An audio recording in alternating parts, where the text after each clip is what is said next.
বড় একটি ঘটনা লেখার সাহস করছি।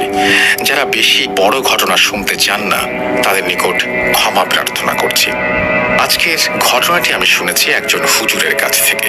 হুজুরের সাথে আমার পরিচয় হয়েছিল একটি মাহফিলে। গত ডিসেম্বর মাসের শুরুর দিকে বড় মসজিদে একটি মাহফিল হয়েছিল। বড় হুজুরের সাথে আমার সম্পর্ক ভালো থাকায় আমি ওনার সাথে মাঝে মাঝেই দেখা করতে যেতাম। সেবার মাহফিল চলছিল, আমার জানা ছিল না, তাই হুজুরের সাথে দেখা করার জন্য আমি অপেক্ষা করছিলাম মসজিদ প্রাঙ্গণে। হঠাৎ বয়স্ক একজন লোক এসে দাঁড়ালেন আমার সামনে, মাথায় টুপি আর পাঞ্জাবি গায়ে। আমাকে দেখে উনি বললেন, অনেকক্ষণ থেকে লক্ষ্য করছি আপনি এখানে দাঁড়িয়ে আছেন, আপনার গলায় ওটা কি? এখানে বলে রাখা ভালো, আমার নিজের সমস্যার জন্য আমি গলায় একটি তাবিজ ধারণ করি। 2015 সাল থেকেই আমি এটা করি। বর্তমানে সেটি আমি প্রতিদিন ব্যবহার না করলেও মাঝে মাঝে ব্যবহার করে থাকি।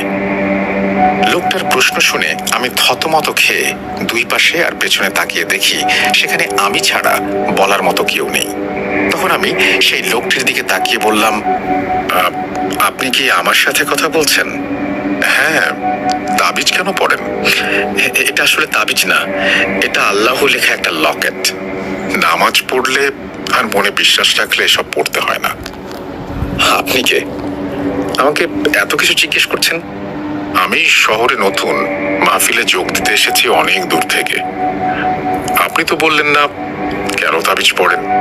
আমি ওনাকে উত্তর না দেয়ায় উনি বললেন, আপনি কি ভয় পাচ্ছেন? ভাবছেন আমি তাবলিগ জামাতের লোক, আপনাকে দলবদ্ধ করে নিয়ে বয়ান শোনাবো? না না না, আমি অমন কেউ নই। বলতে পারেন আমি আল্লাহর একজন বান্দা।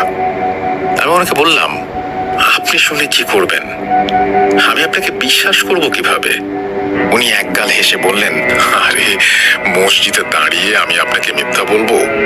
আমার তো জীবন প্রায় শেষ। আমি ওনাকে আর কিছু না বলে মসজিদের বারান্দায় নিয়ে গিয়ে বসি। উনিও আমার সাথে এসে বসেন। একটু পর পর উনি ওনার বুকে হাত দিচ্ছিলেন এমন ভাবে যে মনে হচ্ছিল উনি বুকে ব্যথা পাচ্ছেন। আমি ওনাকে জিজ্ঞেস করলাম, কি হয়েছে আপনার? এমন করছেন কেন?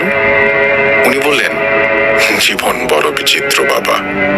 আমি এখান থেকে ওখানে ঘুরে বেড়াই। আমার কোনো পরিবার নেই, বিয়েও করিনি। শেষ বয়সে একাই মরতে হবে। জানতে চাও কেন এমন করছি? আমি আগ্রহ নিয়ে বললাম, জি বলেন। এরপর উনি ওনার ব্যাগ থেকে একটা বাক্স বের করলেন। বাক্স খুঁড়তেই দেখলাম ওটা একটা পানের বাক্স।